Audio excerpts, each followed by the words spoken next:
Speaking of that, and we'll go to observations in a moment, that's sort of in line with the headline. We'll remind you of a headline that we saw a few weeks ago now in the Daily Telegraph, or whatever happened to that. the deadline was the end of this month. That's come and gone. So anybody got an opera house they want to sell those guys?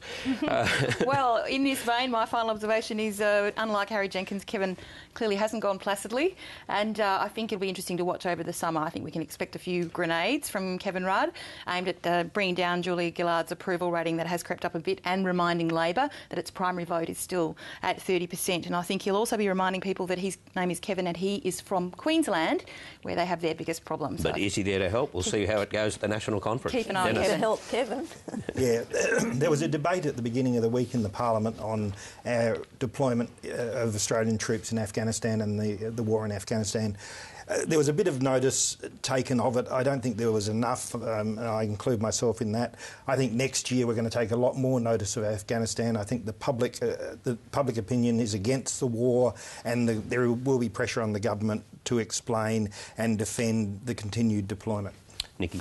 Hope that's right. Being the end of the political year, I thought I'd make two nominations for Bravery Awards to two women, one to Cathy Jackson for blowing the whistle on the bad boys at the HSU, and one to Bess Price for standing up for what she believes in on intervention, despite a heap of protest from black and white folk alike. So good on them. And not quite the end of the political year for us. Our final program for the year will be next Sunday, so join us then for all the year's crazy memories and the Matt Price moment. But we'll leave you now. We'll leave you this week with a lesson for all politicians. They should get their facts straight, no matter how trivial, especially when you're dealing with royalty. Thanks for watching.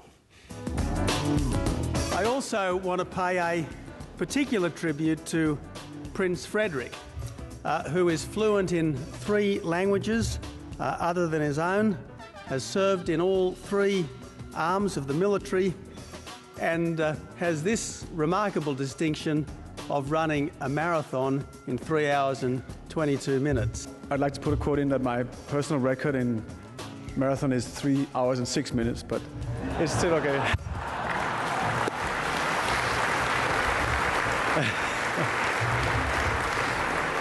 But it's not about winning, it's about succeeding.